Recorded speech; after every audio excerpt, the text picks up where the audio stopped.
Prime Minister Narendra Modi has reached Hiroshima for a meeting with the G7 leaders. Earlier today, G7 leaders reached a consensus to tighten sanctions against Russia. In addition, they expressed their commitment to provide financial assistance to Ukraine. The G7 leaders said that the sanctions would starve Russia of the G7 technology, industrial equipment and services that supports its war machine.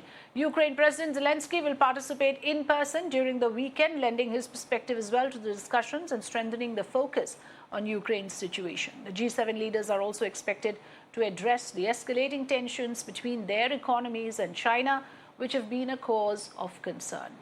Let me welcome Ambassador Ashok Sajjanhar, former diplomat, joining us here on the program. Good evening, Ambassador Sajjanhar. Good to have you with us. The leaders of the world's richest democracies have agreed to stifle sanctions against Russia. For a long time, we heard this argument that India will only work as per its interests, especially when it comes to trade, it will not compromise. But now that it has come to this kind of a concession, do you think the earlier argument will have to change to a certain extent?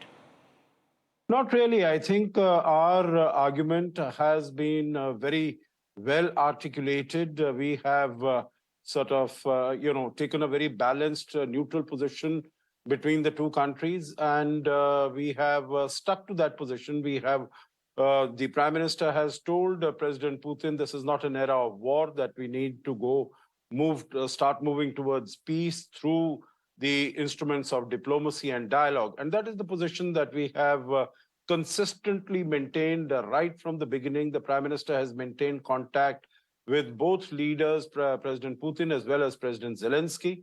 And also it is expected that he's going to meet President Zelensky in Hiroshima when he lands here. So right. I think our position has been very well articulated and possibly also grudgingly accepted by the Western world. In a way, the optics will not be lost on Russia. The message would go loud and clear to Russia. Are we sure that this will not in any way strain our relations? Because India, for the longest time, again, at the cost of repeating myself, tried to be neutral in the situation. And of course, always saying that we support democracy, but not ostensibly seen supporting Ukraine. Do you think that has changed with this? No, not really. If you recall, Afrida, when the Deputy Foreign Minister of Ukraine was in India, and she said that, there has been so much of exchange of visits, even as far as the NSA is concerned, our External Affairs Minister, they have been going to Russia, but none of them has gone to Ukraine. There has been no exchange with Ukraine. And of course, Prime Minister Modi did meet President Putin in Samarkand last year.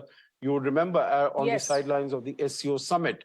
And also there have been conversations. We have seen the Russian foreign minister come to India at least twice or thrice over the last since the war started. Once last year and twice, one for the SCO foreign ministers meeting and the other for the G20 foreign ministers meeting.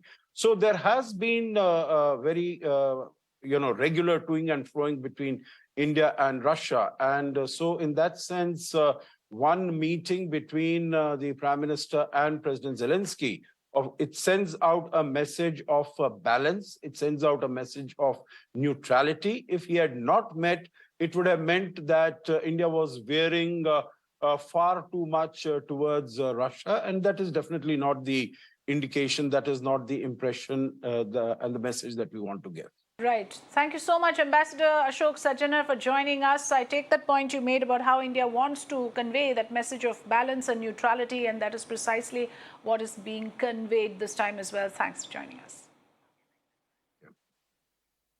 Let's